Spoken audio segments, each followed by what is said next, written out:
What is going on, everybody? Astra Militarum Imperial Guard.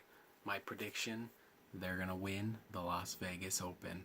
Largest 40K tournament to have ever happened in the history of the world. Wow. It's pretty awesome. I'll be there at LVO. I'm not playing in the tournament, but I will be participating in some painting things.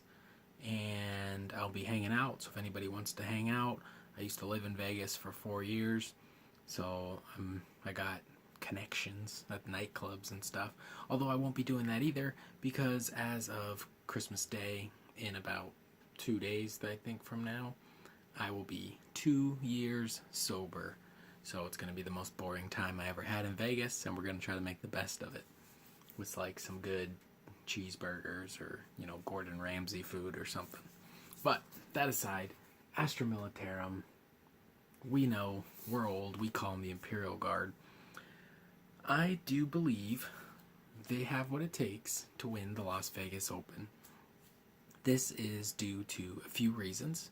One, they're already kicking everybody's butt. There's a list with the Castellan Knight, which is very powerful. It has a massive win rate, and a lot of people are going to be trying to counter that list. So I think the creative players maybe drop the Castellan Knight and replace it with something else. So a unique twist on that idea. A big change to this army came in the way of the Vigilis book. Now they have a formation for the Wyverns and Basilisks and Hydras, and it gives them some really powerful tools. The Wyvern is already a really good anti-infantry tank, 4d6 bolter shots that reroll all failed wound rolls. And with Vigilis, there's a stratagem to double shoot it, so 8d6 bolter shots, no line of sight, pretty much table wide range. I'm just going to double check that. 48-inch range, so pretty much table wide range, unless you're playing super long ways.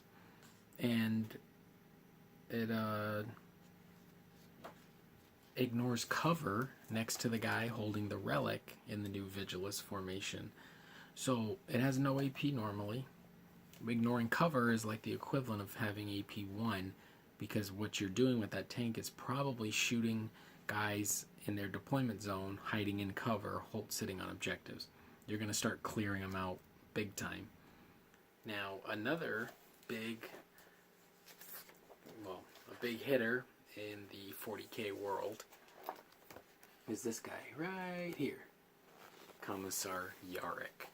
Now, Orks have a very good chance of winning as well. They're super powerful. They pretty much got all the rules to ignore the first turn winning mechanics, and they can still try and do the first turn winning mechanics right as of now, which is unfortunate for the game. But they have a lot of great tools. They can do a lot of first turn charges with huge units, and they also have a lot of firepower. But if you take Commissar Yarrick, he's a commissar. People within 6 inches of him are leadership 9, so helps your infantry guys. But you can re-roll hit rolls of 1 for Astra Militarum units within 6 of Commissar Yarrick. So if you are Catachan tanks, you're re-rolling one of your random dice that you're shooting with on your tanks. Next to Yarrick, you're re-rolling hit rolls of 1. If you got that other commander guy there, or any character with that relic, could be a Master of Ordnance or something, you're ignoring cover on those tanks, and then re-roll any failed hit rolls when you're attacking Orks. I do think near the finals it will be Orks versus Imperial Guard, depending on how they, how many of them had matchups like that earlier on, and I think they're going to be the two heavyweight champions that are going to battle it out at the end.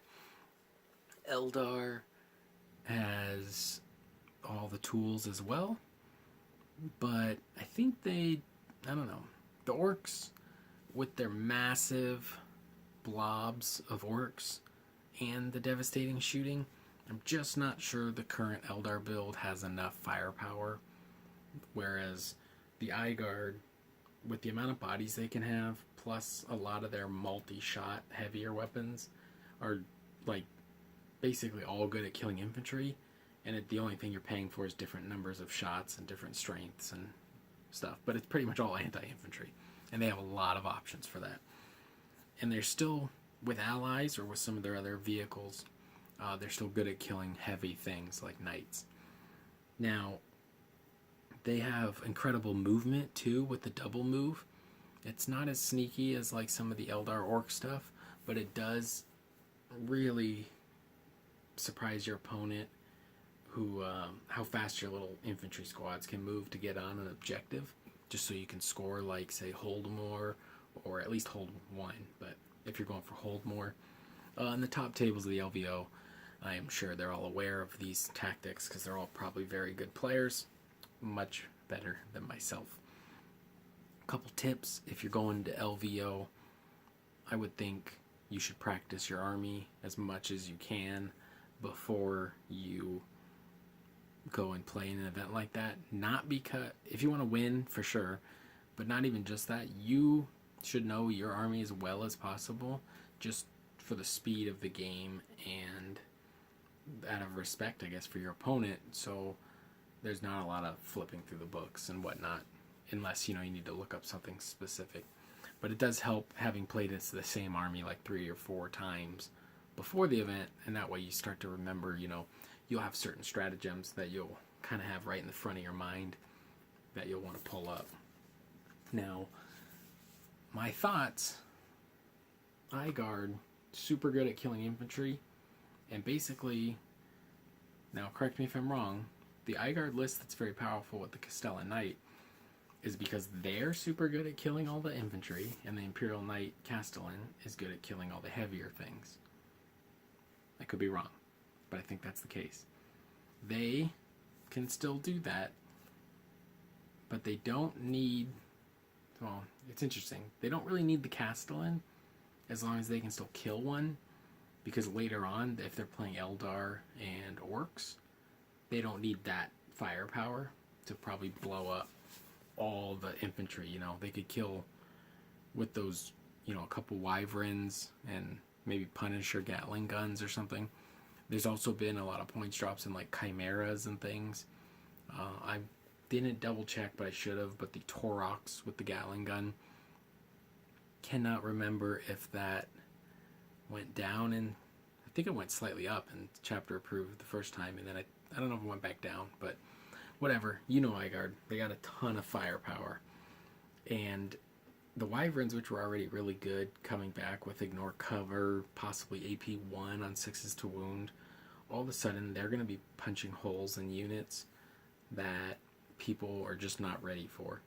Even like small, more elite 3+ armor save guys in cover that are holding objectives, like maybe scouts with camel cloaks or whatever, going from their 2 that they're hoping for being in cover back to a 3, and then on 6s to wound to a 4, and it's like a small squad just there to score points.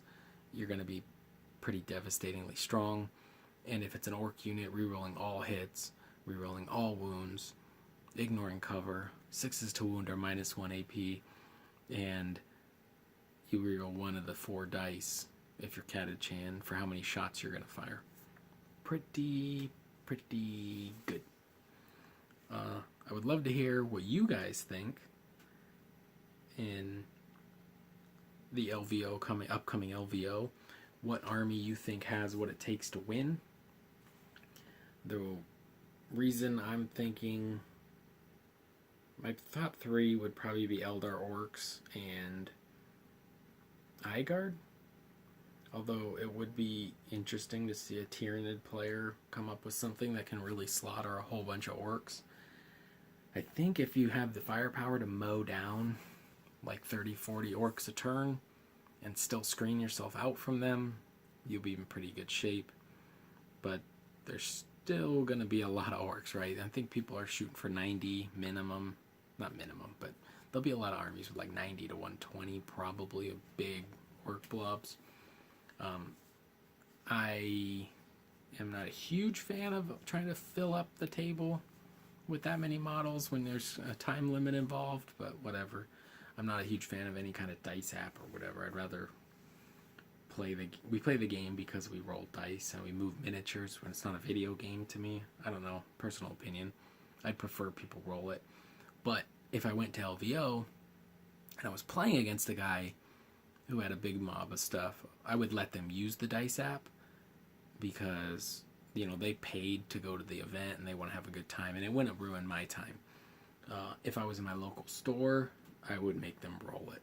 Just if we're just playing on a Saturday afternoon, I'd say, nah, roll it, you know, probably. I don't know if I would really care that much. I'd prefer they roll it. If they are incapable of doing so, then, you know, whatever.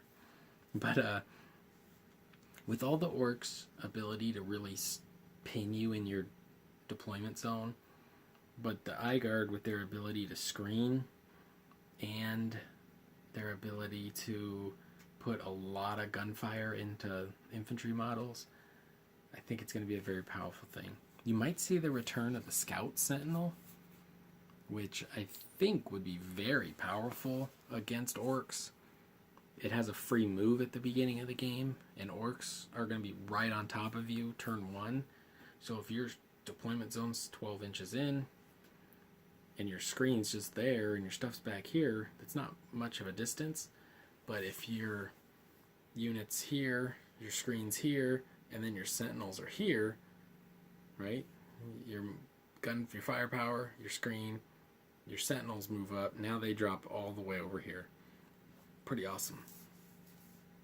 Also, there's a stratagem to not fire one of your tanks, so maybe take whatever the cheapest one you can fit in the Vigilus formation.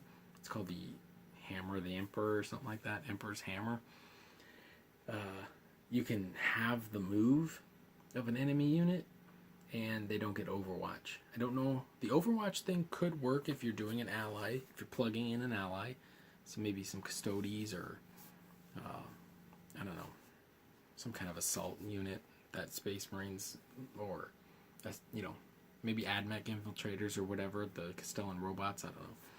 But the have movement also, if you not only screen out like a first turn charge from Zangors or Orks with the jump, or Eldar, Shining Spears, or however you're going to do that, then if you can also have the distance that the enemies in the back can go, or one unit can go, that's going to prevent them from being right on top of you turn 2, because they're going to try their best. You know, what's going to happen if there's 3 units, they're going to jump one, then they're going to try and get the other 2 up, then they're going to jump another, and hopefully that other one will be able to move and charge as well on turn 2. So think about that. Try to screen that out. Maybe check rattling snipers to also make that screen. If you can, whatever the cheapest way to kind of bubble it out. Another option, which wouldn't be terrible, take 3 units of Space Marine Scouts, plus maybe Sentinels. You gotta really think about the points here, but maybe 1 Sentinel, Scout Sentinel. If you ally in Space Marine Scouts, you can set your screen way out front. Then the move of your Sentinels puts another buffer. Then your actual screen, which can move up. And then your units, which will keep a 9-inch secured area on all back table edges, because you're using a lot of 48-inch range artillery tanks. Nothing's coming in behind you. It'd be pretty interesting how much board control you could prevent things. And if a 30-man unit of Orks charge a 5-man unit of Scouts, that's not a big deal. Whatever. You lose 5 Scouts, you know. I think it's worth checking out. But like I said, let me know what you think is going to win if you're playing in the event. Let me know what you're bringing and how you are hoping to do. Are you hoping to go 1-1-1, 2-1, 3-1, 5-0, whatever it is, top 8? And let me know what your army is. If you have an army list video, I would, link me below. I'll go watch it. As a lot of you know who watch the channel, I'm not a super competitive player, although I have played a lot and I understand the game pretty well. One of the main reasons I personally feel I don't necessarily say, rank higher when I do play in an event is because I just don't really read the missions or the secondaries, and I just kind of pick the 3 most generic ones every time, and I'm just not in that mindset because that's not the normal game I play every week or whatever.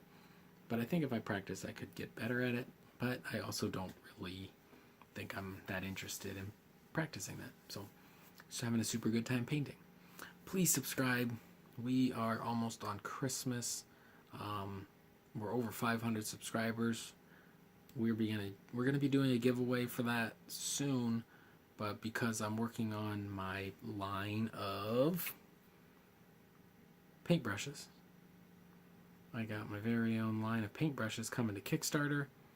I think the giveaway will probably be a set of these. So, or I still got that Necron guy that nobody won last time. So, we got options. But I'm really trying to get that settled in for a January Kickstarter. So hopefully you guys will at least share the Kickstarter, whether or not you're interested in supporting the channel by buying some brushes, or maybe you don't like synthetic brushes. Maybe you feel you don't need new brushes. That's totally fine. If you watched any of my other videos, I've talked about them plenty. But I'll be talking about them more. So thank you so much for subscribing. Thank you so much for watching my videos. Let me know if you're going to Las Vegas Open, because I'll be there and we can hang out and go eat a White Castle burger or whatever. Peace.